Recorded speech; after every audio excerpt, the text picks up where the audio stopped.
Aday ng paghahanap para sa kanilang pinapahanap at aming mga hinahanap. At another mukbang sa loob na naman ng car. At amin ding sinadya ang mga pabamang panghari at pangprinsesa. Naka 2 weeks ceasefire nga ang US at Iran, kaya't ang aming driver ay nagka-available na naman. Kaya heto't nakapaglagalag na naman tayo. Dahil nga malapit na ang aming pag-uwi ay nilista ko na ang mga bilin nilang pinapabili. Pero parang namang itong si Daddy ay ang nawiwiling bumili ng pang-arabong kasuotan para kay Zai. Hindi pa nga nagpapasukan pero hayan, nakaplano na ang pang-UN costume niya. Nasa malapit nga lang mula sa pinagbilhan namin itong karnehan, kaya sinabi ko nga na maigi ngang ipakita kong nakakay mama.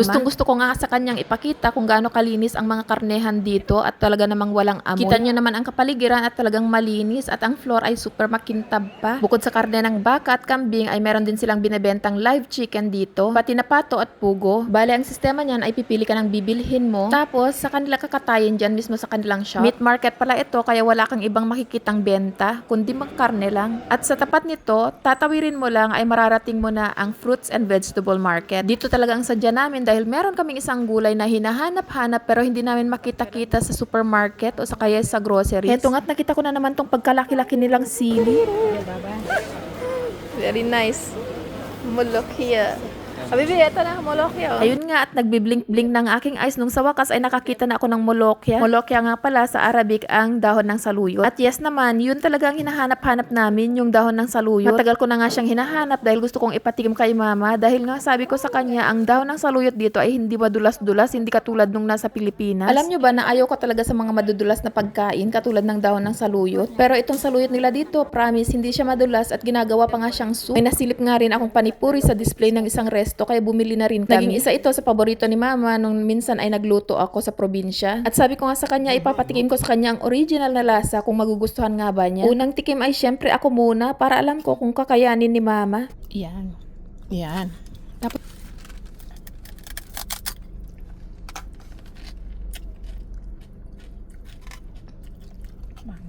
manghang pero ha?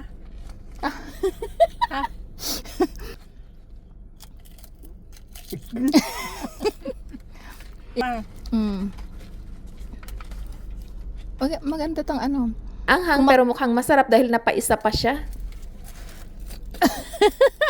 Siyempre, hindi mawawala ang samosa na maanghang na naman. Kaya ang ending, ako na naman ang umuubos. Next day ay free pa rin daw ang aming driver, kaya sabi ko, dalhin mo ko sa Latafa. Dahil gusto ko ngang i-confirm yung trending na chismis. Medyo matagal-tagal na rin na trending yung Amirat Al Arab o Princess of Arabia nilang perfume. Gusto ko nga sanang bumili online pero nagkalat pala ang fake nito. At para makasigurado tayo na legit at hindi fake ang ating mabibili, syempre, doon na tayo direkta sa kanilang company bibili. Grabe, napakadami ang perfume nila dito pero sa wakas ay nakita ko na rin yung hinahanap. Alam nyo ba, totoo na napaka-long lasting ng mga perfumes nila dito. Yung mga damit namin nung nagpunta kami dito ay hayun, humahalimuyak pa rin hanggang ngayon. Mahigit 3 araw nang nakakalipas. Pagkakaalam ko nga ay may dalawang Amirat Al Arab na pambabae, yung red at saka yung peach. So hayun nga, akala ko nga itong inaamoy-amoy kong ito ay yung red na variant. Yun pala, ang Sugar Crown na ito ay bagong release lang. As in, bagong release lang at wala pa nga sa kanilang website. At yung red, dahil sa sobrang dami ng demand ay out of stock nga daw. Dito nga, ibinibiro ko itong aking asawa na ito nang magiging buhay niya once na maging perfume seller ako. Mag-uwi pala ako ng ilang piraso sa Pilipinas at kung interesado kang bilhin ang isa sa mga ito ay mag-message ka lang.